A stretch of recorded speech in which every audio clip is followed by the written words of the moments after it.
Hola, hola, hola, saludos. El día de hoy vamos a empezar temprano porque hay cosas que hacer un poquito más tarde. Entonces vamos a iniciar. Pues quien esté. Sí, de todos modos, si no lo alcanzas a ver, pues ya de pronto vamos a ponerla a compartir. Ya la subimos acá. O bien, pues ya la compartimos con el canal de YouTube. Ya sea una u otra.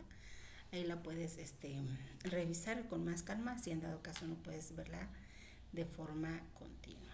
¿Sale? Entonces, el día de hoy vamos a darle ya continuidad a nuestra segunda etapa para ya la siguiente semana ya poder entrar a otra situación, pues ya veremos qué se nos aparece en ese momento para poderlo compartir acá con ustedes, ¿sale?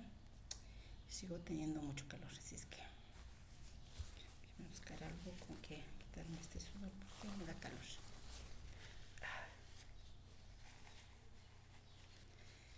Listo. Ayer nos quedábamos con la parte de las restricciones de alimentos, ¿no? Que es importante dentro de esa evaluación dietética, preguntemos si hay algún antecedente de alguna alergia alimentaria. Y más, por ejemplo, en pacientes que de pronto tenemos en una terapia intensiva y que de pronto están en un estado de, pues ahora sí que sedados, están en estado de coma o están intubados, que no nos van a poder contestar esta información. O los pequeñitos, ¿no? Que realmente tampoco no van a saberlo. Pero sí es importante poderlo hacer de manera oportuna a los padres de familia, en cuanto sea posible, para evitar alguna posible reacción que alargue la estancia hospitalaria, pues, del paciente, ¿no? Y también de pronto poder identificar si hay un alimento de acuerdo a la dieta que tiene indicada que no sea permitido por justamente causar esta reacción que no va a ser benéfica para el paciente. Sí es importante que lo estemos considerando porque a mí de pronto me pasaba que tenía un paciente justamente en la terapia intensiva y decía yo, ay, si le mando leche, si le mando huevo y si le mando esto, pero no tenía toda esa información. Aunque generalmente los primeros días cuando iniciamos la estimulación enteral, generalmente iniciamos con una fórmula, ¿no? O una leche, dependiendo la edad del paciente, una leche entera, y es conforme vamos evaluando nosotros la tolerancia para posteriormente progresar a una, pues ya sea una dieta polimérica o alguna nutrición enteral polimérica artesanal, ya sea una u otra. Ahí lo importante es que sí verifiquemos esta parte, ¿no? Y también que de pronto nos puede llegar a tocar, como ya habíamos mencionado, en los niños con fenilcetonuria, donde justamente no pueden comer cierto tipo de alimentos, pero sí necesitamos otros, también eso es importante que lo consideremos. Se me viene también a la mente los pacientes con, por ejemplo, ¿qué otros tienen cierta restricción? Quizás alguna restricción intestinal también es importante. Que preguntemos qué tipo de alimentos tiene mejor tolerancia para en base a ellos poder incrementar pues la densidad energética de los alimentos, ¿no? Eso también lo podemos considerar ahí en esa parte, ¿sale? Dentro de la evaluación del hambre y la saciedad también preguntar a la mamá, esto generalmente lo enfocamos mucho en el paciente con daño neurológico. Son niños que de pronto no pueden expresar si tienen hambre o ya están satisfechos, porque de pronto hay unos que no pueden hablar, ¿sale? Y de pronto ahí llega a pasar que la mamá los sobrealimenta, ¿sí? Es que quiso el juguito, es que quiso la galletita, es que quiso la gelatina. Y ahí de pronto me los van a sobrealimentar. Es importante que preguntemos, O el lado contrario, también no van a saber en qué momentos están satisfechos. Y en ese caso, realmente, aunque las mamás me dicen, yo sé identificar cuando mi niño ya no quiere comer. Ah, ok, importante. Porque ya empieza a sentirse como que molesto, ya no abre la boca como al inicio. Entonces ya son datos que le está indicando que ese niño ya está satisfecho.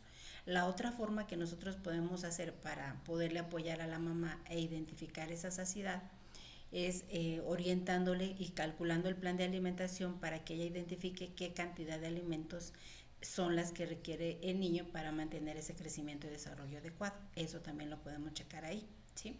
y es importante. También algo que de pronto se nos va en esta parte, por ejemplo, si un niño de pronto está comiendo, pero está con el celular, está jugando, está con el perro que lo anda correteando, la mamá lo está regañando, no va a identificar esas señales de saciedad que ya están en ese momento, porque de pronto pues ahora sí que está distraído con todo lo que hay a su alrededor y no se percata de esas sensaciones de saciedad que ya están en ese momento. Hay veces que estamos, por ejemplo, cuando vamos al cine, estamos viendo la película y estamos come y come palomitas. ¿Por qué? Porque no hay un estado de conciencia de que ya estoy satisfecho de comer tantas palomitas. Ajá. Porque mi mente está distraída en ese momento de estar viendo la película, de que ya lo van a asesinar, de que ya va a brincar, etcétera. Entonces eso nos distrae de esa situación en ese momento. Así también los niños. Cuando realmente alimenten, hay que estar totalmente haciendo solamente esa parte. Hay que tener mucho cuidado con ellos, porque si de pronto me encuentro que ya los tienen entretenidos con el celular, con el iPad, y ese es un hábito que van a empezar a construir que no es tan favorable, pero ahí va a depender mucho de los papás, porque es en algún momento acuérdense que todo lo que al niño le enseñan en los primeros años de la vida lo va a empezar a repetir en las edades posteriores. No hay forma de que haga cosas diferentes si nunca se las enseñaron, ¿sale? Y también dentro de esta situación también de los niños con obesidad, ¿no? Porque de pronto también tienden a comer mucha cantidad de alimentos y como lo están regañando o de pronto pues ahora sí que está distraído con el celular, sigue comiendo de forma pues ahora sí que incontrolable. Y algo también en ese mismo punto que también podemos considerar es, por ejemplo, al establecer hábitos de alimentación en el niño cada 4 o máximo 5 horas, le vamos a apoyar para que el niño identifique en qué momento tiene hambre y en qué momento está satisfecho. Porque si de pronto llega a pasar que la mamá lo está correteando todo el día, ay doctora, es que no quiso desayunar, entonces se fue a jugar y de ratito le empecé a dar de comer otra vez. Entonces el niño es tan inteligente que va a decir, bueno, ¿para qué desayuno si me van a dar en otros minutos más? No tengo necesidad de estar desayunando al momento que me diga mi mamá. Entonces me va a dar otra vez y luego me va a dar otra vez. Pero ahí llega un momento que la mamá todo el día se la va a pasar dando de comer. Y no se trata de eso, sino que también enseñar al niño que hay ciertos pues, horarios para alimentarse, otros horarios para jugar, otros días para hacer otros horarios, perdón, para hacer otro tipo de actividades. Y no todo el tiempo lo voy a estar correteando para que siga comiendo. Esa es una práctica muy común que hacen las mamás. Y ahí les digo, ¿sabe qué? Le tiene que indicar, los niños no entienden quizá las palabras en cómo se lo dice la mamá, la palabra que le está diciendo, ay, oye Juanito, tienes que hacer esto y esto y esto. Eso no lo entiende. Lo que sí entiende y comprende es el lenguaje, ahora sí que no verbal hasta cierto punto que la mamá está expresando. El tono de su voz que la mamá tiene, la confianza con la cual lo expresa, eso sí lo entiende. Y es ahí donde va a empezar a voltear y va a decir, ¿qué mamá está enojada? Me está indicando algo. Y es ahí donde va realmente a corroborar si mamá realmente va a cumplir con esa indicación que le está indicando. Eso también es muy importante que lo sepa la mamá. Y si la mamá esa indicación lo hace con total confianza y seguridad, ese niño va a seguir esa indicación. Pero si la mamá de pronto titubea, que dice, ay, por favor, mi vida de come, ándale, eso no le va a hacer caso. En este momento vamos a desayunar. Ah, caray, ya me habló un poquito más fuerte. Quiere decir que aquí ya hay algo, ¿no? Que tengo que poner atención. Los niños son muy inteligentes, muy inteligentes. Todo el tiempo aprenden en las conductas que van aprendiendo de forma, pues ahora sí, continua, van aprendiendo cuáles sí les funcionan y cuáles no. Y las que les funcionan, las siguen haciendo. Y las que no, dicen, no, pues esto no me funcionó, lo tengo que cambiar. Así son ellos. Entonces realmente para mí los niños más inteligentes así son de los 0, casi de los 0 a los 5 años de edad. Es donde ellos van a estar absorbiendo toda la información de su entorno y posteriormente la van a empezar a duplicar en sus edades posteriores. Y es ahí donde los padres, depende qué tipo de hábitos quieran que sus hijos desarrollen, ahí los van a poder implementar. Pero en otro momento de la vida ya no va a ser posible. bueno, sí va a ser posible, pero les va a costar un poquito más, ¿sí? Sí se pueden implementar, ¿sí? Pero sí cuesta un poco más, ¿sale? Entonces sí es importante que identifiquemos al pequeño que esas características, ¿no? Incluso en el bebé que está recibiendo alimentación complementaria, es muy común, si estamos alimentándolo con la papilla, quizás no tanto con el baby led weaning, porque lo va a tomar los trozos y él mismo se regula la cantidad de alimentos que va a ingerir. A diferencia de la papilla, cuando realmente tiene hambre, abre la boca y se acerca a la cuchara. Cuando ya no quiere, se aleja y empieza a voltear la cabeza de un lado para otro. Quiere decir que ya no tiene esa, pues, o sea, saciedad, ya no quiere recibir más cantidad de alimento. Son señales que ya nos está indicando de que ya está satisfecho. Entonces es importante. Ahora, también dentro de las dietas previas y más en aquellos niños con obesidad que de pronto nos llegan a tocar, que son niños que ya vienen de planes de alimentación restrictivos, recuérdense que no se restringe. Primero hay que enfocarnos en mejorar los hábitos de alimentación. Si después de que ya aseguraste que esos hábitos de alimentación son los adecuados, ya los está implementando de forma adecuada todos los días, quizás posteriormente a esto ya ahora sí hablaríamos de cantidades. Pero de los resultados que yo he visto hasta ahora es que modificando solo los hábitos de alimentación ya tienen los resultados que tú estás buscando. Eso tenlo por seguro. Porque ya este niño va a empezar a establecer ya esos horarios, comer de todos los grupos de alimentos, hacer ejercicio, tomar agua, y son, pues ahora sí que hábitos que le van a empezar a beneficiar en su salud y por lo tanto en la regulación de su peso. También es importante pues realmente cuál es esa secuencia que ha tenido previamente. Otra, por ejemplo, ahí se me viene a la mente de los niños que por alguna razón tienen alguna patología, alguna resección intestinal, alguna, por ejemplo, me tocaba, de los casos que a mí me han sorprendido, que digo, ay, ¿en qué momento pasó esto?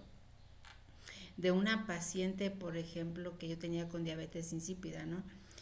A ese tipo de pacientes no tienen una deficiencia de hormona antidiurética, entonces se tiene que estar suplementando, pero en especial esos niños tienden mucho a tomar mucha agua en exceso y de pronto se repone con sodio porque tienen muchas pérdidas de sodio por la orina. Pero aquí no, en ese tipo de enfermedad no tiene nada que ver con la parte de la glucosa, como lo es con la diabetes mellitus tipo 1 o la diabetes mellitus tipo 2. Eso son circunstancias totalmente diferentes, ¿no?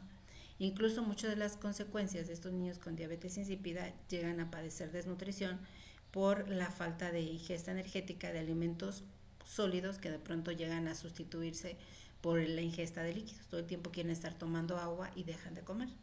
Y en ese tipo de pacientes justamente le indiqué en alguna ocasión un niño una fórmula especial a la cual yo le agregué cereal de arroz. Y justamente va con pues ahora sí que la nutrióloga que la ve en su comunidad y le menciona que no le tiene que dar ese cereal, que porque no le beneficia nada, que porque no es necesario. Ojo, ahí es importante que sepan de qué enfermedad están tratando, porque ahí no tenía nada que ver el cereal, más sin embargo, pues ahora sí que el carecer, el no conocer las enfermedades, de pronto vamos a dar tratamientos que no son los más adecuados. Pregunten, siempre pregunten. Apóyense, si no conocen toda la información, de verdad pregunten, porque de pronto hacemos cada error que llegamos a cometer cuando no sabemos y creemos que sí sabemos. Recuerda que el resultado que tú vas a implementar no debe pasar más allá de una semana. Si en una semana tú no tienes el resultado que estás buscando es porque no lo sabes hacer bien. Así. Tienes que replantearte que tienes que tomar en cuenta que no lo observaste, que no lo mediste, para poderlo replantear y hacer otro plan de alimentación diferente a esto. Y también, por ejemplo, se me viene lo que les mencionaba, ¿no? Los niños de fenilcetonuria que de pronto me lo dejan con la fórmula sin fenilalanina por 3 meses, pues a la larga le va a ocasionar deficiencia de síntesis de proteínas que le puede ocasionar pues obviamente pérdida en la síntesis de nuevos tejidos, hormonas, toda la parte de su cuerpo. Incluso son niños que llegan a tener como quemaduras a nivel de la piel. Y deja de la piel, lleva también a tener lesiones a través del ojo y los podemos dejar ciegos. Fíjate nada más, o sea, de pronto pensamos que la alimentación no es algo que pueda llegar a ocasionar algún daño, digamos, a ese cuerpo, una alimentación mal indicada, inadecuada, sí puede afectar en la salud de los pacientes, tal cual de este paciente de que les mencioné de fenilcetonuria, que no tenía la necesidad de pasar por ahí, pero por X o Y, quien le indicó esa fórmula no se dio cuenta de eso, y a los 3 meses que regresa al hospital llega con todas esas secuelas, ¿sí? Quizás una parte de la responsabilidad también de los padres, pero también otra del personal de salud que no tiene toda esa información que se requiere para ese tipo de pacientes. También pacientes con desnutrición. Si un paciente con desnutrición, por ahí preguntaban, es que cómo sé si el plan de alimentación que yo implementé es el adecuado, pues realmente la única forma que tú puedes ver entre tantas es que haya mejoría a nivel de tus datos antropométricos. ¿Qué quiere decir? Que tenga la ganancia de peso esperada durante ese lapso de tiempo. Mejoría de tus laboratorios bioquímicos. Hay una mejoría entre quizás los niveles de glucosa, de bilirrubinas, de albúmina, etcétera. Clínicamente, ¿cómo está? Antes estaba más, digamos, más irritable, ahora está más atento y está más sonriente. A nivel del dietético, está ingiriendo ya un 100% de las kilocalorías que requiere, incluyendo de todos los grupos de alimentación, ya toma agua, ya incrementó la ingesta de frutas y verduras, etcétera, ¿no? Todo eso tú ya lo vas a poder sustentar en base a ese análisis que tú ya estás realizando y evaluar si realmente ese plan de alimentación que tú indicaste es el adecuado. No solo me voy a casar con la parte del peso y de la talla, tengo que evaluarlo todo en conjunto, porque a veces no siempre vas a tener esas ganancias de peso que tú esperas, pero probablemente ya hay una mejoría clínica, ya está más activo, ya está más reactivo, ya empieza a caminar, ya empieza a sostener su cabeza, no sé, por poner algunos ejemplos dependiendo del caso, ¿sí? O incluso ya empezó a aceptar mayor ingesta de la fórmula, de la dieta licuada, tuvo una mejor tolerancia, y todo esto a la par se va a ver beneficiado en los otros rubros, ¿sí? Entonces sí es importante que lo consideres. También es de pronto, ¿qué hace la mamá cuando este niño está enfermo? De pronto cuando está en periodos de enfermedad llega a pasar que las mamás dejan de dar leche materna y acuden a lo que son los tés o los atoles, por ejemplo, y son alimentos con pues ahora sí un aporte nutrimental bajo, o sea, no es lo adecuado. No tienen una buena cantidad de proteínas que este niño requiere para su crecimiento. Recuerda que este primer año de vida es el mayor pico de crecimiento que tiene este niño, y si no le estamos dando la cantidad de proteínas que requiere, pues este crecimiento se va a ver afectado, ¿sí? Entonces es importante enseñar a la mamá cómo debe de hacer o preparar ese tipo de alimentación, sea cual la que tú ya hayas evaluado. ¿Cuál es la ingesta de alimentos, de bebidas preferidas? Ya habíamos mencionado que los niños se acostumbran a lo que tú les des. Hay niños que no les gusta el agua, pero muy probablemente los papás no les enseñan a tomar agua. Todo el tiempo son bebidas azucaradas o son refresco, básicamente. Yo soy estudiante de medicina, voy a llevar nutrición. ¿Qué me recomienda estudiar?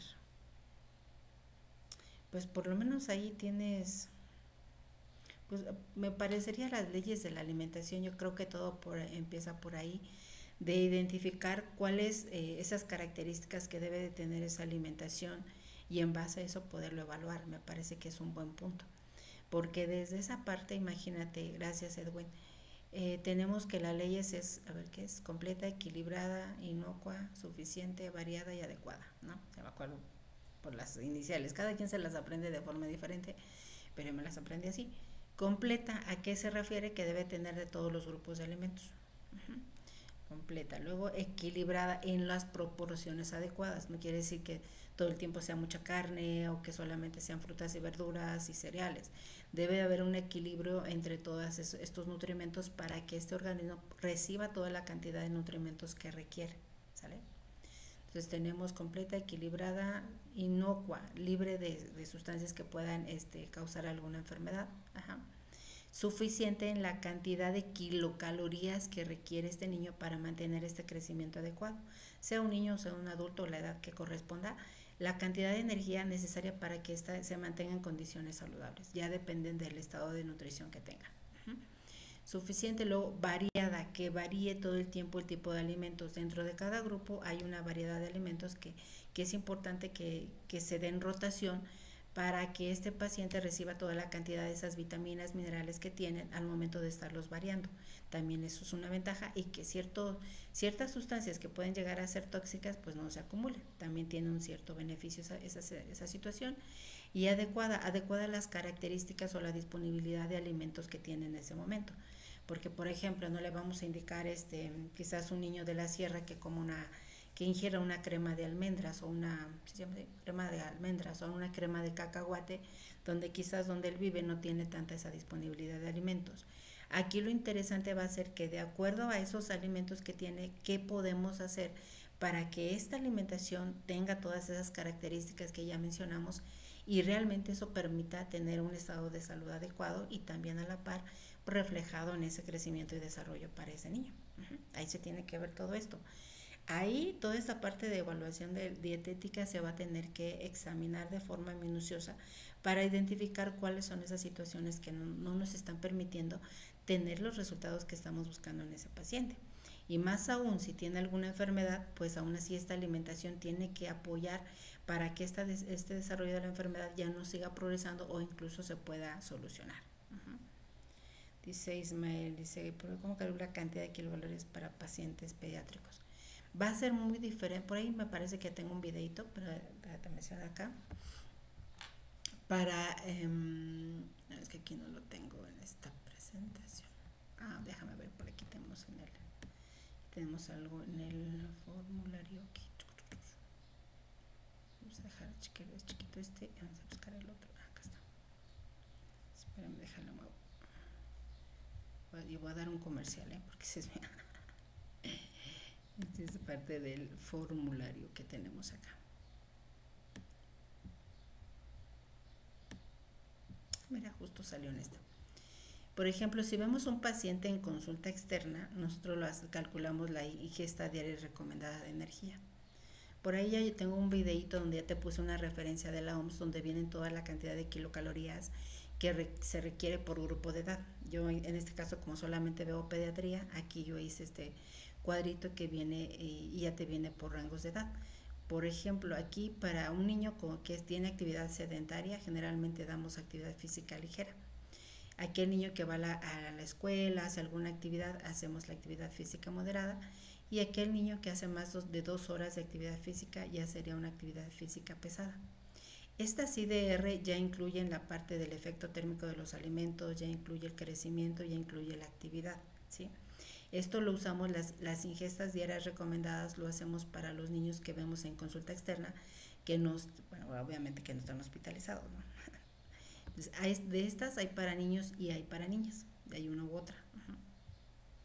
Y esta es la que nosotros sacamos así como en adultos, quizás no sé qué fórmula utilizan, pero en mi tiempo era Harris y Benedict, no sé ahora porque yo no veo adultos, pero nosotros la que más nos ha ajustado a sacar la cantidad de kilocalorías que requiere el paciente es la fórmula de Schofield. Aquí nos calcula el gasto energético total. Justamente en la fórmula nos calcula el gasto energético basal, y a eso le vamos a agregar el 10% del efecto térmico de los alimentos. Agregamos 10% por actividad, digamos un niño que anda jugando, que se mueve, y vamos a agregar un factor de crecimiento en el primer año de vida y en la pubertad, que es un pico de crecimiento importante, porque es justamente cuando el niño más crece, que es en el primer año de vida y en la etapa de la pubertad. Ahí agregamos un 50%. Y un 30% en las mesetas, que es el preescolar y el escolar, donde crece, pero ya no lo hace a esa velocidad como en el primer año de vida. Y ahí hacemos esa adecuación. Y agregamos un factor por patología. No me gusta tanto el factor por estrés, que de pronto me comentan ustedes. ¿Cuál es el factor de estrés? Yo ahorita estoy estresada. ¿Necesito comer más?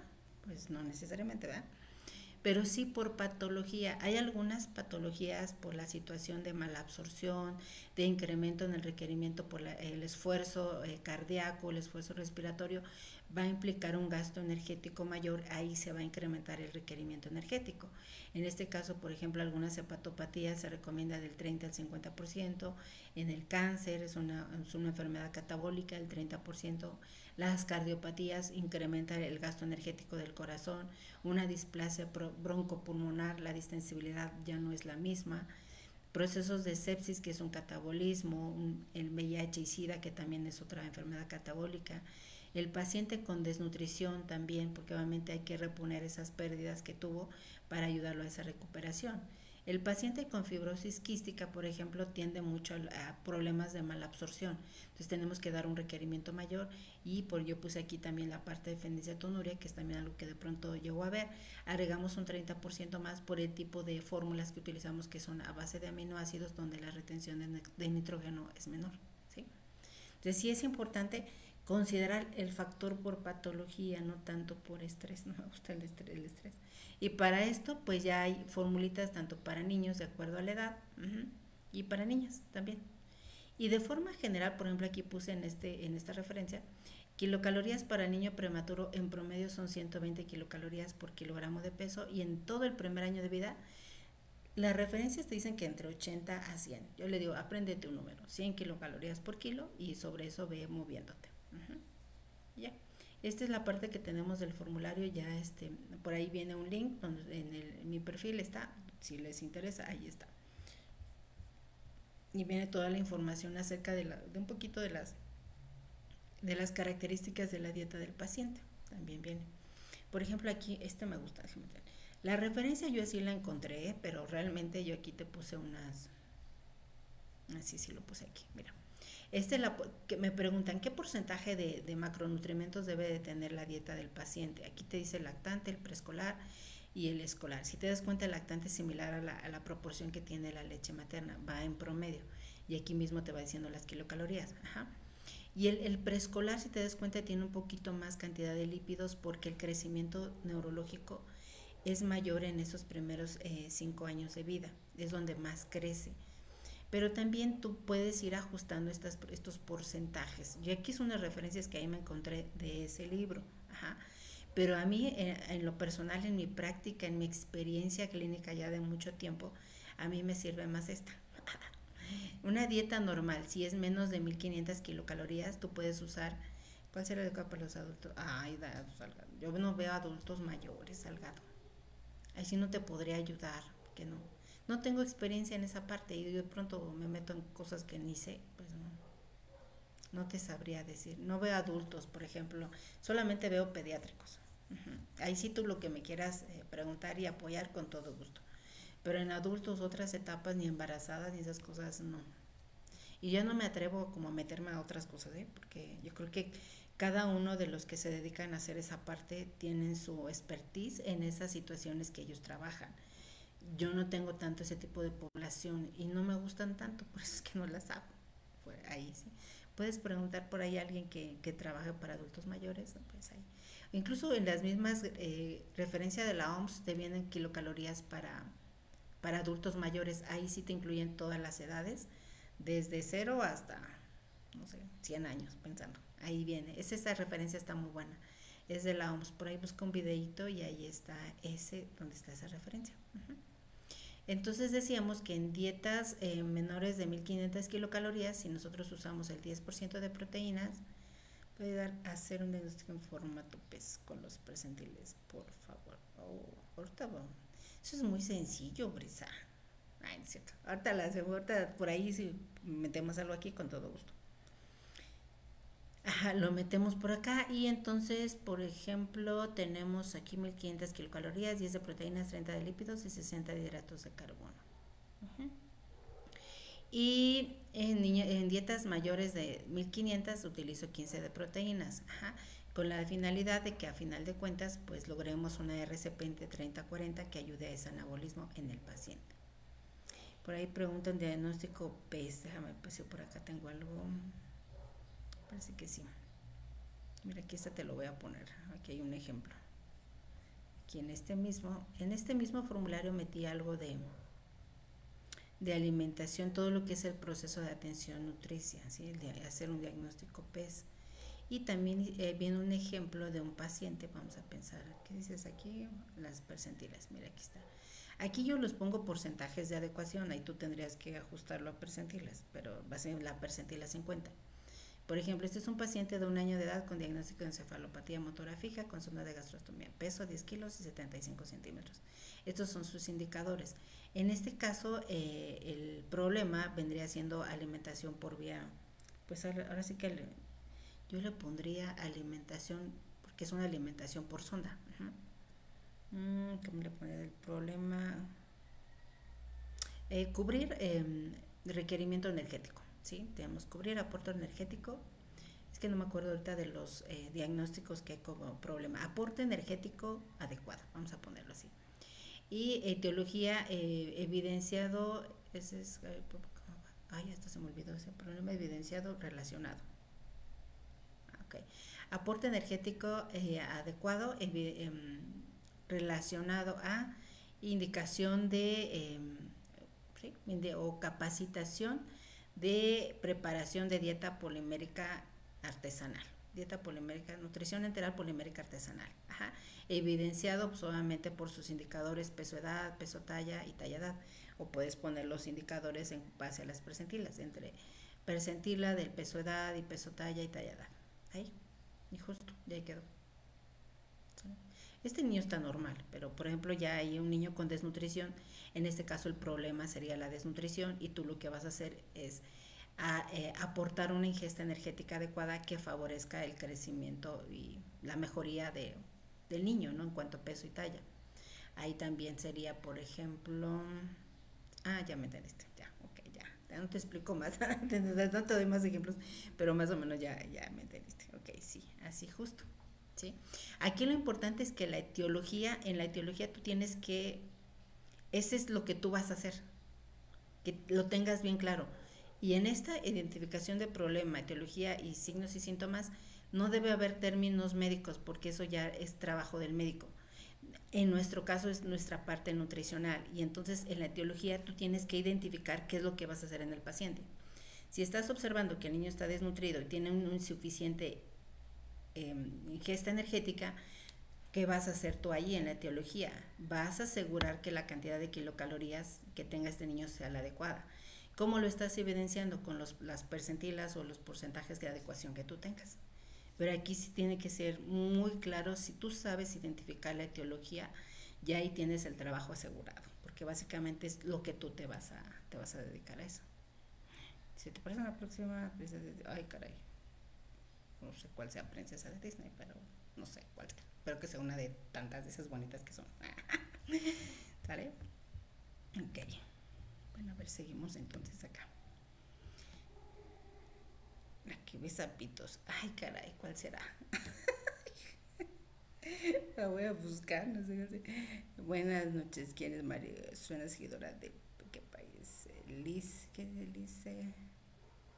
Buenas noches, nueva seguidora, ¿de qué país es usted? Yo soy de México, estoy acá. Así es, México. Ustedes de ahí, póngale dónde son. Así es, ¿sale? Y entonces, ¿en qué nos quedamos con las bebidas, no? Con las bebidas preferidas. Ya decíamos anteriormente que si el niño no sabe ingerir, no le enseñamos a ingerir este tipo de bebidas, agua, pues realmente no las va a tomar. Los hábitos se construyen desde las primeras etapas de la vida, posteriormente los vamos a poder realizar también, pero van a requerir un pequeño esfuerzo por ahí. Un esfuerzo, va a depender mucho de las ganas que uno tenga de hacer esos cambios. ¿Sale? Hola Alexa. Alexa, hace mucho. Alexa Padilla, sí, más o menos me acuerdo. Y ya veíamos, al igual que en la etapa del pequeñito, también ya tenemos aquí, hay algunos que van a requerir o están recibiendo algún tipo de medicamento o algún suplemento, ¿sí? Ya decíamos los pacientes que de pronto vemos estas etapas de la vida, los pacientes de VIH-Sida, por el efecto de los medicamentos van a ocasionar un síndrome metabólico, que es importante pues estar pues previniendo que se desarrolle o que progrese a ese síndrome metabólico. No esperar hasta que ya esté para yo hacer las correcciones, tengo que empezar ya a trabajar con el paciente para que no se presenten estas, ¿sale? Porque si no, pues de nada sirvió. Yo ya sé que una de las consecuencias que pueden llegarse a presentar son esas alteraciones metabólicas, entonces yo me anticipo y voy a hacer para que esto no se presente o se prolongue por muchísimo más tiempo ese estado de normalizar esos niveles bioquímicos, ¿sale? Por eso es importante conocer cuál es la definición de la enfermedad, cuál es ese cuadro clínico y cómo se va a estar comportando en el tiempo para yo ir haciendo los ajustes a la alimentación de acuerdo a esa, pues sí, de acuerdo a esa evolución que tenga el paciente, e irlo adecuando. Es como el diabético. No me voy a esperar hasta que ya de pronto quede ciego o hasta que tenga un daño renal para hacer las correcciones. Yo tengo que estarme adelantando y en estarme enfocando con él para estarle recordando la importancia de apegarse a un buen plan de alimentación. A eso voy. Y en esta parte ya mencionábamos algunos y también en este caso entra mucho la interacción fármaco-nutrimento. Tendrías que ya individualizar cuáles son los medicamentos que está tomando el paciente y cuál sería la afectación pues a ese nivel. Por ejemplo, uno de los que de pronto yo me acuerdo son también las enzimas pancreáticas que se utilizan en fibrosis quística, que no se deben de mezclar con leche porque entonces se rompe la capa entérica y empiezan ya a liberarse, cuando estas deberían de llegar a liberarse pues a nivel del duodeno, donde ya es un pH alcalino y ahí poder empezar a hacer su acción a ese punto. Pero si de pronto yo las estoy diluyendo previamente, pues no sirve de mucho. Lo ideal sería diluirlas con un agua o con un jugo, dependiendo de la edad del paciente. Ay, Dios santo, que hay un mosquito. ¿Sale?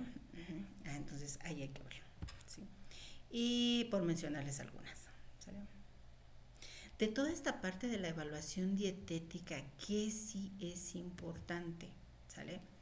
Que ya yo voy a hacer, obviamente yo aquí te lo menciono solamente, pero yo creo que un recordatorio de 24 horas pensaríamos que no es tan bueno. Yo pensaba eso, que no era bueno, hasta que me di cuenta de la importancia que tiene este recordatorio de 24 horas, cuando en un paciente, yo me acuerdo aquel que tuve en el hospital, y yo todo el tiempo iba pues a hacerle un recuento de kilocalorías cada día y él necesitaba en promedio 2.500 y de pronto me comía 2.000 y luego me comía 1.500, ¿no? Al final de la semana me bajó 1 kilogramo de peso. Yo dije, wow, ¿por qué bajó de peso? Y obviamente cuando yo presento a este paciente con esos resultados me cuestionan, ¿por qué bajó de peso? ¿Qué hiciste para evitar que perdiera peso? Ahí sí, no supe qué contestar en ese momento porque eran de los primeros pacientes que yo veía. Dije, wow, nunca me había dado cuenta de que para eso es un recordatorio de 24 horas, que para eso es importante que tú cuantifiques la cantidad de kilocalorías que está ingiriendo tu paciente y más si está hospitalizado, si realmente está ingiriendo lo que está necesitando. Porque si no, se va mermando este déficit energético y a la semana te va a bajar de peso. Pero tú no estás en el hospital para bajar de peso, bueno, al menos que esté obeso el paciente, para bajar de peso al paciente. Tenemos que nutrir a los pacientes, no desnutrir a los pacientes. Y ahí fue donde me cayó el 20, donde dije, si yo estoy identificando que solamente comió 1.500 de las 2.500 que requiere, ¿qué necesito hacer para que cubra las 2.500? ¿Sí? Y es ahí donde tú vas a ir haciendo esa intervención diaria y decir, bueno, hoy comió las 1.500, le voy a, no sé, por ponerte un ejemplo, le voy a mandar una dieta licuada para cubrir esas 500 kilocalorías más o unas 1.000 kilocalorías más, dependiendo cómo es la aceptación de la dieta sólida. Quizás podría meter hasta 3 tomas de licuado, porque mi objetivo para que el paciente mejore, para que el paciente se recupere y pueda irse a su casa, requiere estar ingiriendo en promedio 2.500 kilocalorías. ¿Sí? Pero es ahí donde tú vas a trabajar todo el tiempo, y ahí me di cuenta de esa importancia de ese recordatorio de 24 horas, que de pronto no lo tomamos en cuenta. Yo al inicio decía, ¿para qué hago eso? Yo no le tomaba el valor hasta que lo vi ahí, y a partir de ahí no se me va ni una. Dije, a ver, lo tengo que hacer muy detallado, tienes que preguntar. Recuerda que si tú no preguntas no te van a dar la información, tienes que preguntar qué reinformación requieres, qué cantidad, tipo de alimento y en qué horario, de forma mientras más lo hagas más desglosado, más información vas a tener de cuál es esa alimentación habitual que tiene el paciente, ¿sí? Entonces sí es importante que lo detalles, cantidades, hasta marcas, porque ahí de pronto me dicen, bueno, es que un vasito de leche, pero un vasito de leche, ¿cuánto es? A lo mejor para mí es 200 mililitros y resulta que para él es un medio litro. Tienes que especificar la cantidad y qué tipo de leche, si es leche entera, si es la deslactosada, leche light, por poner un ejemplo. Pero si tú no preguntas esa información, no te la van a dar, ¿sale?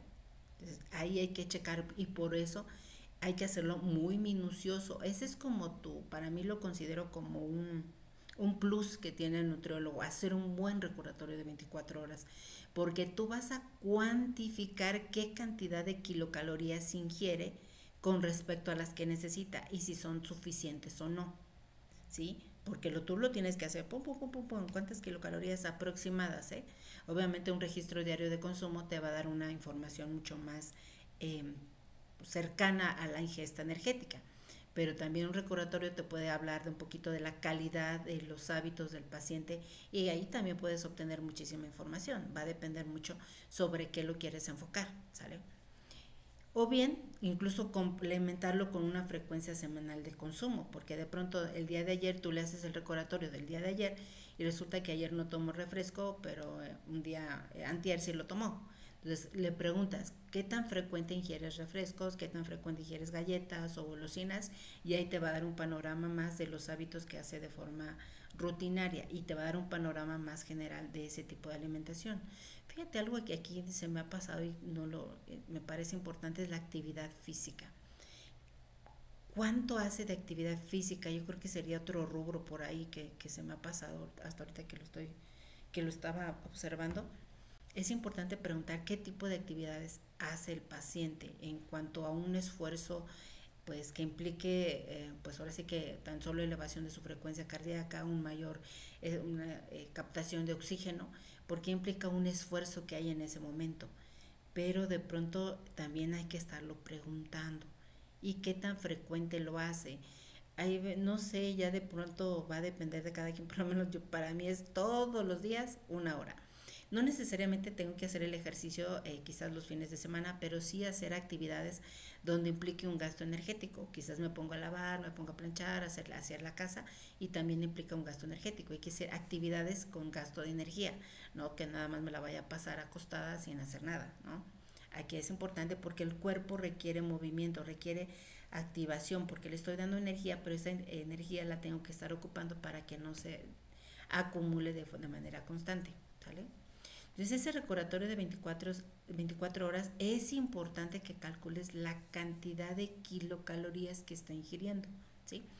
Porque ¿cómo vas a saber? Si me dices, ya por ahí me preguntaban, bueno, ¿qué cantidad de kilocalorías? ¿Cómo voy a calcular? Ya saqué mi gasto energético total y me salieron 2.500 y nada más come 1.500. Bueno, tendría que preguntar al paciente, oye, ¿qué pasó con los alimentos que te trajeron? ¿Te quedaste con hambre? ¿Fueron insuficientes? ¿Estaban fríos? ¿No te gustaron? La preparación no fue la adecuada, encontraste algo en la comida, no hubo quien te alimentara. Ya ven, o sea, tengo ya siete razones en las cuales yo tengo que saber por qué no está comiendo. No nada más es no comió y ahí me voy y ahí nos vemos mañana, que fue lo que yo hice al inicio. Yo hice eso al inicio, o sea, dijo, no, pues no comió unas 1.500, pues a ver mañana si come más. Pero se me fue juntando una semana hasta que a la semana me bajó de peso y dije, ups, y aquí cómo justifico esa pérdida de peso. Ya no tenía forma porque no hice nada. En ese momento no hice nada. Hasta después me di cuenta que pues tenía que estar viendo, preguntando por qué no comió todo, porque si le gustó o no le gustó, si se lo dejaron frío o no se lo dejó frío, o que son alimentos que no ingiere, etcétera, la preparación también, entonces tengo que preguntar. O de pronto, por ejemplo, tenemos niños de pronto en el hospital que no ven, a mí me tocó alguna vez un niño que no veía, y pues ¿cómo come si no le acercaban la comida? Pues tampoco, también tiene mucho que ver. O también me tocó uno por ahí, un niño que tenía un CPAP, que es un soporte ventilatorio para mejorar el patrón respiratorio, y decíamos, no comió, pues ¿cómo va a comer? Pues con el soporte aquí, con el CPAP, pues la forma que tuvimos que hacer ahí para cubrir las kilocalorías es a través de una dieta licuada y por un popote dar la cantidad de kilocalorías que requiere. Hay que observar al paciente para saber qué adecuaciones tenemos que hacer a la alimentación para asegurar que la cantidad de energía que necesita se está ingiriendo. Acuérdate que incluso no tiene que ser el 100% de las kilocalorías. Vamos a ir evaluando que quizás con un 80% de esa cantidad de energía ya tiene esa ganancia ponderal. ¿Quién nos indica si son la cantidad de energía adecuada? El mismo paciente, ¿sale? Él nos va a dar la pauta para saber si esto es o no lo adecuado. Por ejemplo, ya quizás... Ay, ese es el ruido. Okay. También importante, por ejemplo, pues ya quien maneja de pronto algunos menús, enseñar a las mamás a que incluyan de todos los grupos de alimentos, porque ahí también nos damos cuenta. En la mañana, es que en la mañana le di la lechita, en la comida le di la sopa y en la tarde le di otra vez leche. ¿Y dónde quedaron los demás grupos de alimentos? Nos están faltando. Y quizás parte de eso haga que el niño no tenga esa ganancia de peso esperada, ¿sí? Pero tengo que evaluarlo. Incluso aquí me voy a ir otra vez a evaluar las leyes de la alimentación. Tengo que analizar cómo es esa alimentación. Ya sea que lo haga de forma cuantitativa, sabiendo qué cantidad de kilocalorías, gramos de proteína, porcentaje de macronutrientes, fibra incluso y líquidos y agua, o bien lo puedo hacer de manera cualitativa, comparando que se está incluyendo de todos los grupos de alimentos, horarios de alimentación, preparaciones, combinaciones, ahí nos va a dar un panorama de esas situaciones. Pero es importante que sepamos la energía, ahorita voy a explicar por qué. Y la información sobre la alimentación, que lo que les mencionaba, qué hace la mamá cuando el niño tiene diarrea, cuando tiene está enfermo de las vías respiratorias. Dice Vanessa, ¿cada cuánto se la y a qué hora? Alguien que me pueda decir por fin. Ok, Vanessa. Generalmente yo les mencionaba es de martes a jueves y entre 6 o 7 de la noche. Hoy lo hice a las 6 porque ahorita voy a hacer otras cositas, entonces a mí me gustaría mejor a las 6, pero de pronto a veces se me complica con otras cosas y me paso hasta las 7. Entonces va entre 6 y 7, más o menos. Ahí estamos. ¿Sí? Y durante la enfermedad, ¿qué hace? ¿No? ¿Qué adecuaciones hace el paciente? Eso te va a dar muchísima información. Porque de pronto si es un paciente que se enferma de manera repetitiva, eso a la larga, imagínate, vamos a pensar que se enferma de diarrea, no sé, en un año se enfermó una vez por mes. No, un año es demasiado, vamos a pensar, 6 meses se enfermó, de pronto incluso hasta 3 meses, me llega la mamá, ya va a la consulta y yo noto ahí que no tuvo la ganancia de peso esperada, tanto en peso como talla. Le digo, a ver, ¿qué pasó en estos 3 meses? Su hijo se enfermó, dejó de comer, gracias, Vanessa Vanessa, algo así. Sí, dejó de comer, se enferma muy seguido, que eso ocasionó que bajara de peso, o probablemente me dicen, no, es que se enfermó, doctora, lo traje a urgencias, lo dejaron en ayuno y bajó de peso. Ok, eso me da un panorama que probablemente por esa situación está, pero si no, tendría que yo estar pensando a qué se debe que este niño, con lo que me está diciendo la mamá, que está asegurando ingerir el 100% de las kilocalorías, no está teniendo esa ganancia de peso esperada. Ahí de pronto yo empiezo a sospechar así como que mi primera es como una acidosis tubular renal, dependiendo de la edad del paciente. Y es ahí donde ya yo me apoyo con la parte del nefrólogo, ¿eh? Yo voy y pregunto, si no ya se me olvidó, voy y pregunto. Doctora, tengo un paciente que no me asegura que está o sea, ya calculé la cantidad de kilocalorías que está ingiriendo y es la adecuada, hace buenas combinaciones de alimentos, pero aún así no sube de peso. ¿Qué tipo de laboratorios me sugiere ante esta sospecha de una acidosis tubular renal que creo que puede llegar a tener? Bueno, pues mira, pídele una gasometría venosa sin torniquete, me parece. Unos electrolitos séricos, unos electrolitos urinarios y no me acuerdo qué más. Entonces ya voy y pregunto, lo mando de cara al paciente y cuando me los entrega también pido su apoyo al mismo nefrólogo para que me los revise, porque yo esas cosas no me las sé todas. Entonces ahí yo le pido, oye, si tiene o no la sospecha de la enfermedad. Sí, no, pues ya sí, pues ya lo referimos al área de nefro y si no, pues ya le damos seguimiento. Esa es otra que de pronto me he encontrado, ya también pido otra vez apoyo con la parte médica, con el pediatra y ya le digo, oiga doctora, tengo una situación así de este niño que no sube de peso, tal. Bueno, vamos a mandarle a hacer un urocultivo, una biometría hemática, un coproparasitológico para ver si no tiene algún bichito, un parásito. Y ya, después de eso ya me los revisamos y yo se los traigo y me los revisa. Sí, me los traes y me los revisas. Entonces ya me los revisa ella y también ya me da, si requiere algún tratamiento médico, ya en ese momento lo indica el paciente. Entonces ya me ayuda en esa parte, ¿sale? Pero si te das cuenta, yo ya estoy identificando y también le digo a la mamá, dígame por favor si realmente está siguiendo las indicaciones, porque si no lo está haciendo y yo estoy considerando que así lo hace y aún así lo está haciendo, yo no estoy teniendo los resultados esperados, quiere decir que hay algo que se me está pasando aquí, que no estoy considerando porque este niño no está ganando de peso. Y yo tengo que pensar en otras cosas para ver qué hacer porque no está subiendo de peso. Sí, en eso me enfoco. Y es ahí donde la mamá me dice, ay, es que sí, a veces no le di, a veces no sé, ya, que a veces no me dicen completo. Pero hay que indagar, porque sí, de verdad que de pronto el plan de alimentación, si tú lo analizas y lo hiciste muy bien, debe tener el resultado esperado. Si no, hay algo que quizás nos está escapando de las manos. Hay que estarlo observando. Ok. Y también dentro de esta parte, ya mencionaba, ya que hice, ya apliqué quizás un registro diario de consumo, que de pronto hay algunos pacientes que sí son muy ordenados y lo tienen, ahí podemos hacerlo.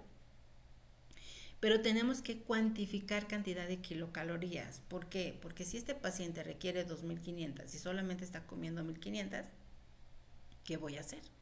¿Cómo yo le tendría que cubrir esa cantidad de energía que está necesitando? Pero tan solo desde el bebecito, ¿no? Por ejemplo, de pronto tenemos bebés, no sé, un prematuro que necesita 120 y apenas le estoy dando en la nutrición parenteral o quizás con la formulita o la leche materna, vamos a ver, con la leche materna le estamos dando 120 mililitros por kilo, pues no lo voy a alcanzar a cubrir. Y es ahí donde vamos negociando con el médico para que vaya incrementando ese volumen, para que también a la par aumente la cantidad de kilocalorías y esto se vea reflejado en la ganancia de peso, ¿sí? Pero eso es lo que yo estoy analizando. Voy día con cada uno para revisar si realmente el plan de alimentación que indiqué está teniendo los resultados que yo estoy buscando. Pero es importante cuantificar en base a qué, porque de pronto me dice, ¿no? Me dice quizás la pasante, me dice, oye, es que está comiendo bien. Pero comiendo bien en qué? O está comiendo poquito, poquito comparado con qué, no me sirve tampoco, ¿no? Si tú me dices que está ingiriendo el 50% de sus requerimientos energéticos, ya me está dando un panorama más general. Quiere decir que solamente estoy cubriendo el 50% de lo que necesita y tengo que pensar de qué forma puedo hacer para cubrir ese otro 50% que está necesitando, que va a necesitar para tener esa ganancia de peso, ¿sí? Pero si te das cuenta, ya tan solo en ese análisis ya me está dando un panorama más general de qué hacer en esas circunstancias, ¿sale? También en menores de 10 kilos las referencias son en kilocalorías por kilogramo día. ¿Sí? No me las des kilocalorías días porque no me sirve. Las referencias son en kilocalorías por kilogramo por día. El mayores de un año, ahora sí, ya son kilocalorías por día porque esas son las referencias que hay para eso. ¿Sí? Es más fácil porque de pronto ese análisis lo hacemos un poquito más dinámico, más práctico si lo hacemos en kilocalorías por kilogramo en menores de 10 kilos y en mayores de 10 kilos pues ya es un por día, no hay que hacerlo tan específico. También importante considerar qué cantidad de líquidos se está tomando, porque tan pronto se nos escapa. Es que tiene estreñimiento, sí, ¿y cuánto está tomando de agua? Ay, es que no le pregunté. No sirve, ¿sí? Porque incluso si tienes un paciente que llega a ti por estreñimiento y no estás cuantificando la cantidad de fibra que está ingiriendo, pues ¿cómo vas a hacer las adecuaciones? Si tú ya hiciste tu conteo de fibra en la dieta, más o menos vamos a pensar que de los 28 gramos solamente está comiendo 8 gramos porque la mayoría de esos alimentos son refinados, tendrías que hacer ese ajuste a esa alimentación. ¿Sale? Enseñarle de qué forma puede aumentar la ingesta de alimentos ricos en fibra para asegurar ese aporte de fibra que necesita y mejorar el patrón de evacuaciones. ¿Sí? Así tal cual vamos haciendo las adecuaciones a la par. Y también de los niños, porque si de pronto la mamá me dice, ay, llegó por deshidratación, bueno, ¿y cuántas onzas le está dando de leche materna? ¿Cuántas se extrae la leche? Sí, ¿cuántas oncitas le está dando? Ay, es que nada más le doy una oncita. Es que se queda dormido. Con una oncita apenas le estamos dando 80 mililitros, ni siquiera estamos cubriendo los 100 mililitros que requiere y obviamente va a llegar por deshidratación, ¿sí? Es importante saber qué cantidad de líquidos va a requerir. Recuerden que el requerimiento hídrico es lo mínimo que requiere el paciente para mantenerse sano, es lo mínimo. Si es menor de 10 kilos son 100 mililitros por kilo, ¿sale? ¿Cuáles son los mejores alimentos para aportar fibra? Pues tienes lo que son frutas y verduras, cereales integrales y las leguminosas. Me parece que las leguminosas por cada equivalente te dan 8 gramos de fibra. Los cereales que sean con fibra integrales son 2 gramos por cada equivalente. Frutas y verduras puedes considerar también 2 gramos. 2 gramos por cada equivalente. Y así lo sacas rápido. Aproxe, tampoco así como que tan exacto, un aproximado. Y ahí te das cuenta si realmente estás cubriendo la cantidad de energía que necesita el paciente. Y ahí rápido sacas el conteo. El porcentaje de macronutrientes yo pensaría que no es tan importante. Dice. En adultos y en niños es en gramos, así es. Por ejemplo, en niños hay diferentes, pero hay uno que dice que por cada 1000 kilocalorías son 14 gramos de fibra. Si tu paciente requiere 2000 kilocalorías serían 28 gramos. Y en adultos más o menos va por ese rumbo, me parece, ahí va más o menos. Aquí la diferencia es que la ingesta de alimentos son diferentes. Si damos prioridad a alimentos ricos en fibra, pues ya tenemos, por ejemplo, ya lo que es avena, arroz integral, tenemos tortillas de maíz, y lo que es frutas, verduras, que más otros cereales con fibra, pues ya básicamente ahora tenemos, bueno, a lo mejor algún pan integral también podría ser. Y el porcentaje de macronutrientes les mencionaba. En algunas patologías sí te sugiero que lo hagas muy a conciencia, dicen por ahí casi. Yo te platico de un caso que tuve con un paciente con quilotórax que apenas le dimos 1% de las kilocalorías totales de grasa y empezó otra vez a derramarse ese kilo. Y dije, wow, qué exageración, ¿verdad? Pero sí, a mí me sorprendió. Entonces ahí sí tuve que hacer una cuantificación muy exacta del porcentaje de proteínas, hidratos de carbono y lípidos que en ese momento tenía en la alimentación para poder adecuar y hacer los ajustes en ese momento y decir, ¿sabes qué? Pues quizás en este momento no puedo poder darlo por la alimentación enteral y tendría que darlo por una vía intravenosa. Entonces ahí sí lo tenemos que cuantificar muy a detalle. Para algunas patologías sí es importante que lo consideres, quizás para otras donde no hay mucha afectación, pues ahí sí no lo sacamos así muy tan a detalle. Ahí. Y la ingesta de proteínas también es importante y más, por ejemplo, aquí toma consideración que en pediatría sí utilizamos cantidades de proteínas muy elevadas. Por ejemplo, en el prematuro extremo podemos llegar a utilizar hasta 4.5 gramos de proteína por kilo porque es un paciente que está muy pequeñito, digamos menor de 1 kilogramo de peso. Ahí está permitido, esas son las referencias que hay para ese grupo de edad. Y por ejemplo, en un niño con desnutrición podríamos llegar a tener a no más allá de 4 gramos de proteína por kilogramo de peso. Paciente con fibrosis quística hasta 4 o hasta 5 gramos de proteína por kilogramo día. ¿Por qué? Por la misma patología hace que esa asimilación de ese tipo de nutrimentos en el prematuro, pues obviamente los requerimientos son mayores. En el paciente con desnutrición igual. Pero en la fibrosis quística esta enfermedad hace que esa absorción de esos nutrimentos esté disminuida. Por eso hay que dar un mayor aporte para lograr captar una mayor cantidad de esos nutrimentos y que se vea beneficiado en el estado de salud del niño. Por eso es importante saber en qué circunstancias, porque de pronto ahí sí me toca ver, o al inicio a mí me asustaba, no sé, una dieta polimérica de 2500 kilocalorías. Yo dije, ay, eso es muchísimo. Pero en niños sí se hace. Dice Luis, en un niño con bajo peso, sin apetito, ¿cómo se hace para alcanzar su requerimiento diario de kilocalorías? Pero ahí es bajo, ahí nos faltaría más información, Luis. Por ejemplo, ¿qué edad tiene? ¿Cuánto ingiere con respecto a lo que tú calculaste? ¿Por qué no acepta mayor cantidad de sólidos? Tendríamos quizás saber a qué se debe que no come sólidos, porque tiene alguna afectación a nivel de la vía oral, alguna afectación patológica que impida. Ahí tendría que, me falta esa información. O igual poder en algún momento considerar, dependiendo de la edad, quizás a poder agregar alguna formulita concentrada con algún módulo, o bien alguna nutrición polimérica artesanal donde pueda yo aumentar el aporte energético a través de una dieta licuada. Pero ahí me falta más información. Si me das un poquito más con respecto a la edad, cuánto ingiere, qué estado nutricional a la edad, va a ser muy importante, ¿sí?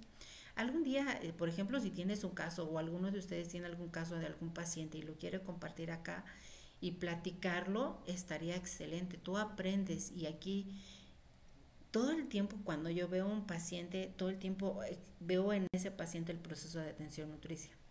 Por ejemplo, aquí en este caso que me puso Luis, yo vería, a ver, ok, bajo peso, ¿qué enfermedad tiene? Okay, ¿qué edad tiene el paciente? ¿Qué antecedentes tuvo? ¿Cuánto pesó? ¿Cuánto midió al nacer? fue de 9 meses, fue prematuro, fue de término, cuánto subió de peso la mamá, okay, para que me vaya a ir analizando yo el paciente. Actualmente cuánto pesa, cuánto mide, qué estado qué estado nutricional por la antropometría tiene actualmente, si hay algún laboratorio bioquímico alterado, clínicamente cómo está, cuántas kilocalorías ingiere, en qué cantidad de kilocalorías, esto que acabo de mencionar, proteína líquido está ingiriendo, cuánto es lo que realmente está necesitando, para ayudarme a la idea por qué no está comiendo esa cantidad, y en base a eso yo voy a hacer ya mi plan de alimentación, en base a esto saber ya qué cantidad de kilocalorías, proteínas, lípidos, qué porcentaje le voy a indicar a ese paciente, y posteriormente en qué momento lo voy a citar para darle ese monitoreo para saber si ese plan de alimentación que yo indiqué le está permitiendo tener esa ganancia de peso esperada para esa edad. Así, tenemos ese análisis de ese pequeñito, pero me faltaría más información. Ojalá en el momento que se está abierto este espacio para que ustedes puedan hacerlo. Da muchísimo miedo, yo sé que da miedo, te vas a dar nervioso, te vas a poner, sí, pero las primeras veces que tú lo hagas ya vas a empezar a ampliar tu panorama para hacerlo. Y es normal, o sea, todos nos ponemos nerviosos cuando hacemos cosas que no hacemos de forma rutinaria. Yo también, o sea, hay cosas que de pronto no hago y me tartamudeo, me pongo nerviosa, empiezo a sudar, así como digo, ay Dios santo, ¿qué va a pasar? No se hace, nunca había hecho esto, así nos pasa, pero es parte de nuestra naturaleza humana, o sea, así somos, ¿no? Y solo va a pasar las primeras veces, ya después lo hacemos de forma normal, ya no pasa nada, ¿sí? Pero tenemos que pasar esa brecha, ese caminito para después darnos cuenta que eso que pensábamos que podía suceder, no sucedió, pero que pensábamos que podía suceder. Ahí está. Aquí en las proteínas es importante porque, por ejemplo, si de pronto damos mucha cantidad de proteínas, pues quizás esas proteínas las está utilizando como fuente de energía y no para síntesis de tejidos, también hay que tomarlo en cuenta, ¿sí? Quizás de pronto en una dieta cetogénica que estás dando muchas proteínas, pues son fuente de energía más que proteínas para síntesis, entonces hay que considerar esa parte, ¿sale? Y finalmente, de esta parte de la ingestión dietética, que es la última diapositiva que tenemos aquí, es importante que tengas bien claro de esta evaluación dietética. ¿Qué cantidad de kilocalorías ingiere? Que ya vimos anteriormente. La cantidad de líquidos, cantidad de proteínas que ingiere. ¿Qué relación calórica proteica tiene esa alimentación? Porque también llega a pasar, si no la tenemos en una relación 30-40, probablemente no tenga esa ganancia de peso esperada. También lo voy a considerar, ¿sí? ¿Y cómo sacamos la relación calórica proteica? Que ya la tenemos, que es la cantidad de kilocalorías por gramo de proteína. Si yo doy entre 30 a 40 kilocalorías por cada gramo de proteína, puedo poder hasta cierto momento garantizar que esa cantidad de proteínas que yo estoy aportando les van a ser adecuada para esa síntesis de proteínas, ¿sale? Y la relación calórica no proteica pues va en relación a la primera. Y ya decíamos, ¿no? En paciente quizás con algún problema de estreñimiento, pues cuantificar la cantidad de fibra. Si tenemos un paciente con hipercolesterolemia, hacer un estimado de qué alimentos dentro de su dieta habitual ingiere con alto contenido de colesterol. Un paciente que tenemos con datos de anemia, pues realmente ahí tendríamos que identificar si hay alguna situación de baja ingesta de hierro o qué alimentos está ingiriendo que desplacen el hierro de ciertos alimentos o ciertamente no los ingiere, que de pronto vemos que las carnes son ricas en hierro, también las leguminosas, pero las leguminosas hay que, como es un hierro no hay mínico, algo así, tienes que combinarlas con vitamina C para que se asimile. Entonces, si no estamos ingiriendo esa vitamina C, no va a hacer que ese hierro se asimile. Igual el calcio se me hace muy importante en esas etapas de la vida porque es donde hay una mayor densidad ósea y si no se da ese aporte de calcio, pues son estos niños que quizás a lo largo de su vida pueden llegar a tener, pues a fracturarse de manera mucho más fácil, ¿no? ¿Qué mejor manera que en este momento hacer unos huesos sólidos, fuertes, a través de una buena ingesta de calcio?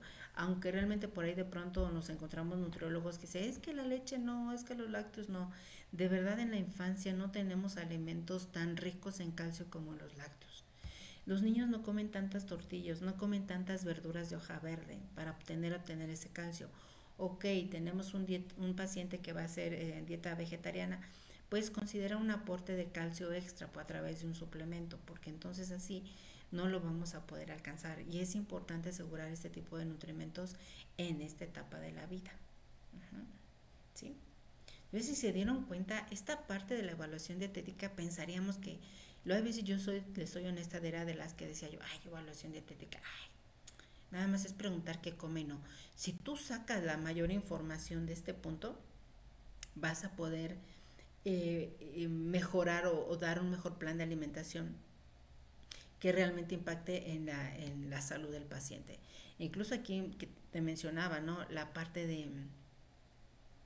del ejercicio, aquí no lo mencioné tanto, pero incluso también cuál es la rutina diaria. También a mí me da mucha información, incluso yo cuando está el paciente en el consultorio o incluso en consultas en línea, yo me doy cuenta cómo se comporta la mamá y el hijo. Ahí yo veo cómo es esa relación.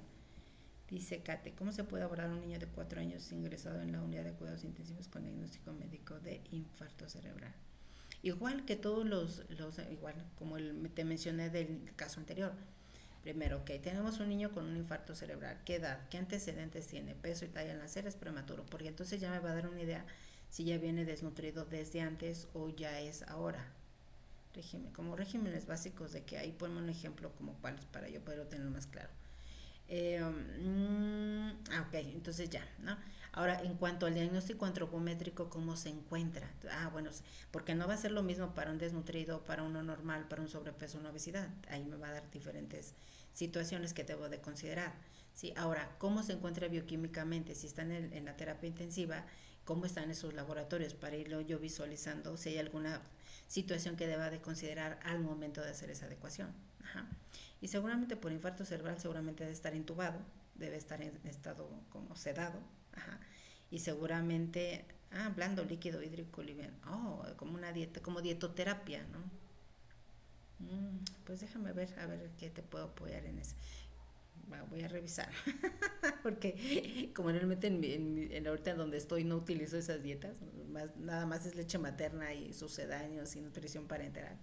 Ya luego esas cosas de pronto se me olvidan, pero voy a repasarte algo y ya con gusto. Más adelante te lo comparto. Y por el infarto cerebral, ¿no? Ya veo que clínicamente cómo está, ya te decía, ¿no? Quizás la alimentación va a tener que ser por alguna sonda. Dice, a ver, ahorita me quedo. Dice que el síndrome de la alimentación en niños, como puede ver si tiene factores de riesgo. Ok, ahorita te menciono el síndrome de la alimentación, déjalo anoto aquí. Sí, la alimentación y dietoterapia. Ajá. Y me quedé en dietoterapia. ¿En qué me quedé? En los clínicos, ¿no? En los clínicos del infarto cerebral. Tenemos que ver en qué situación está el paciente. Si está disponible la vía enteral, la usamos. Si no, pues tendremos que alimentarlo por una nutrición parenteral. Ya tiene catéter disponible. Está con sonda nasogástrica. Entonces ahí tiene 4 años, pues ya podríamos iniciar una dieta licuada. Una dieta polimérica incluso, ya puede ser una polimérica o una nutrición polimérica artesanal, dependiendo ya la disponibilidad que tengas tú de esos alimentos. Ya en base a eso dices, bueno, ¿cuántas kilocalorías requiere? Sacas como mencionamos hace ratito, tu gasto energético total, o bien sacas, ahí sí sería gasto energético total porque está hospitalizado. Sacas el gasto energético total, checa qué cantidad de líquidos te van a dar, con cuánto vas a empezar para estimular la vía enteral. Generalmente ahí iniciamos del 100%, empezamos con un cuarto o un 50%, si está bien nutrido, un 50%. Si está desnutrido, quizás con un 25% de las kilocalorías totales, y vamos aumentando 25% día a día para llegar al 100%. Y pues ya. Ay, qué rápido, ¿verdad? De rápido decírtelo, pero ya a la hora de la hora, pues sí, ahí nos cuesta.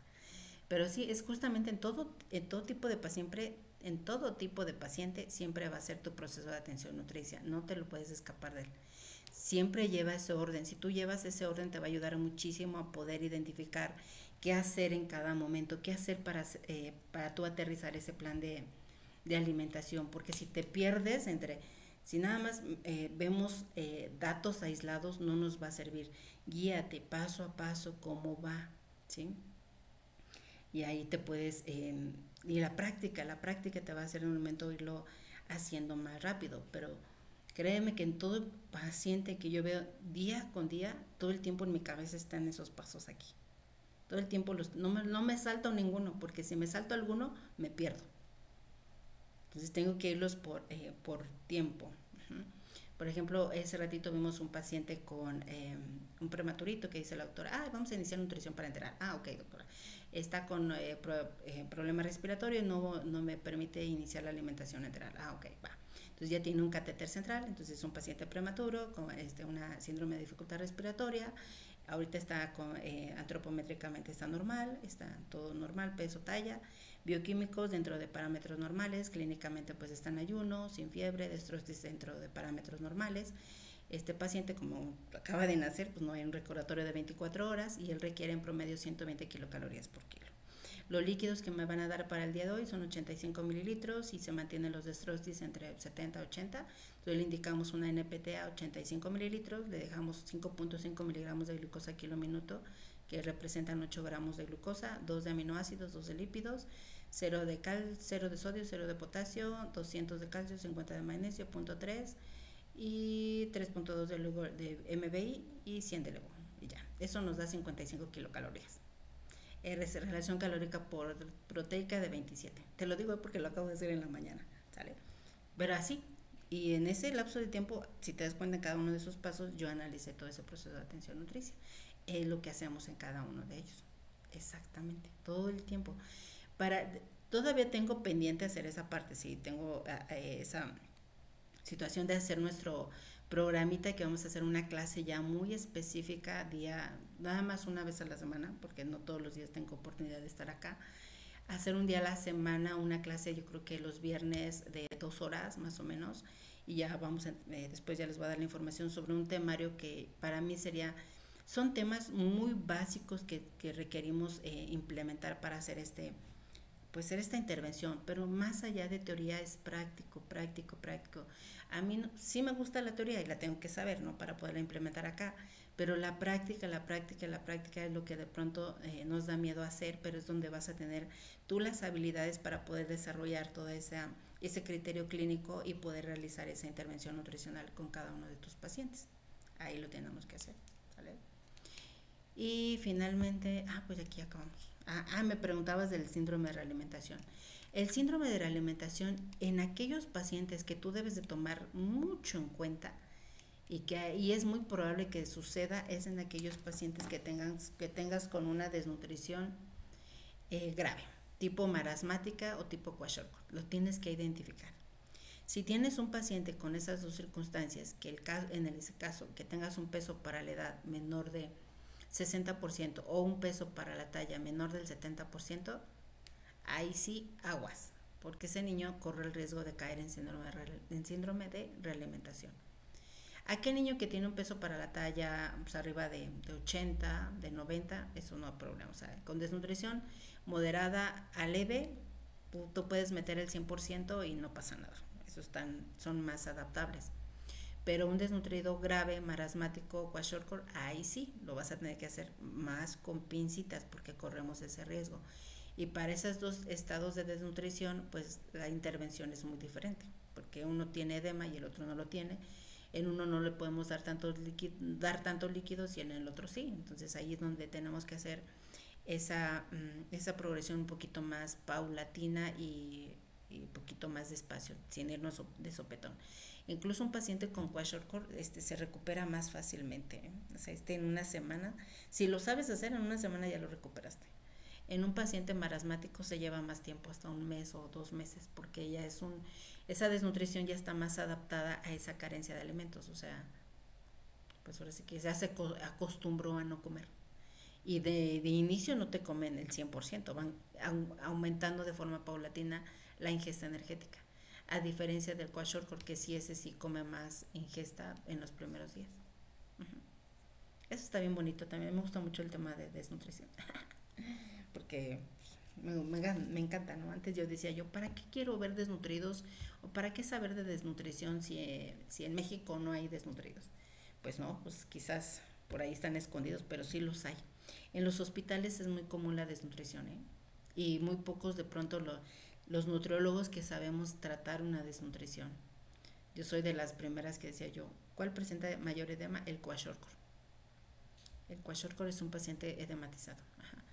Luego de pronto los nutriólogos nos falta esa, más que nada la parte práctica. Tenemos yo creo que la teoría, pero llevarlo a la práctica, llevar todo eso, porque está escrito, ¿eh? Si yo mucho de esa parte de desnutrición está escrita y es llevarla a la práctica, ya está escrita.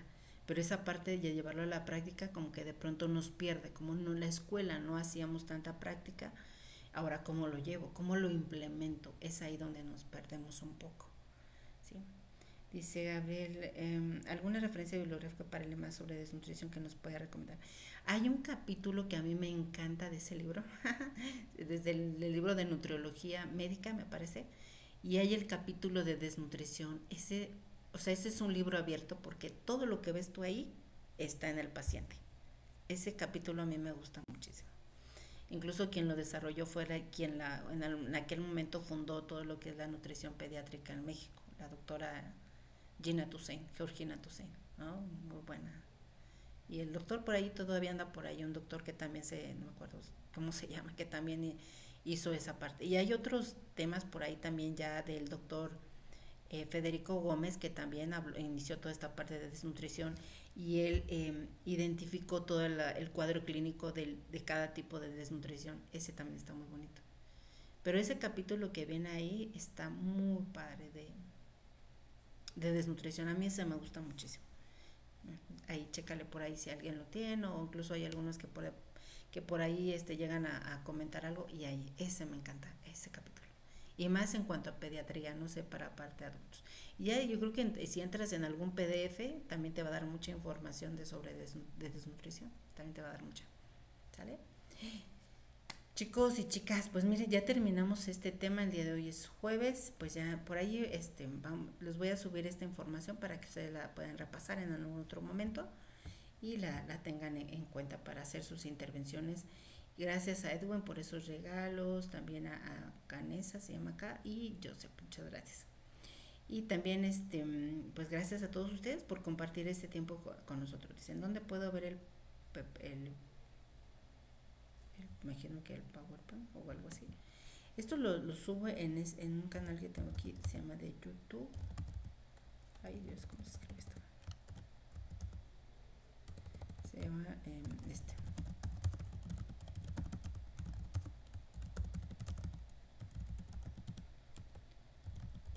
Este es un canal que tengo. Y aquí también de pronto lo subo, ¿eh?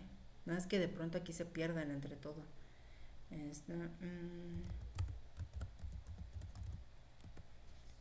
Ahí lo pueden buscar, ya sea uno u otro, y ahí tienen bastante información para que ustedes de momento puedan ir repasando. Incluso ya vimos toda esta parte del proceso de atención nutricia, también ya lo comentamos. Quizás en algún otro momento volvamos a retomar algunos temas que de pronto veo que hay alguien que de los que ingresan nuevos y todo eso, pues ya quieren conocer un poquito más acerca de esto, pues ya veremos más adelante. De igual forma, pues ya más adelante vamos a considerar lo que les comentaba una vez solamente a la semana, alguna clase muy práctica sobre algunos casos clínicos, vamos directamente al grano, cómo solucionarlo, cómo solucionar el caso. Y aquí se queda abierta la plataforma para si alguien quiere consultar a algún paciente y ya pues ahora sí que comentarlo, compartirlo con nosotros y poderlo platicar, pues con todo gusto. Aquí lo platicamos y ya yo te puedo guiar y decir, mira, hazle así o hazle así, hazle así. Y ya, para que también aquí te quede claro y empieces a practicarlo. ¿Sí? Porque ahora sí que son las ventajas que tiene esto, donde nosotros podemos practicar toda esta información. Y pues ahí tenemos estas vías disponibles. ¿Sale? Bueno, pues muchísimas gracias a todos por su tiempo, por estar aquí, y nos vemos mañana, nos vemos hasta el próximo martes, ¿sí? Para que también descansen, avancen en sus tareas, y ya nos vemos el próximo martes entre 6 a 7 de la noche, por aquí estaremos, ¿sale? Que pasen bonita noche, gracias, bye bye, duerman rico. Gracias Ismael, igual, que descansen todos y tengan dulces sueños. ¿Sale? Bye bye.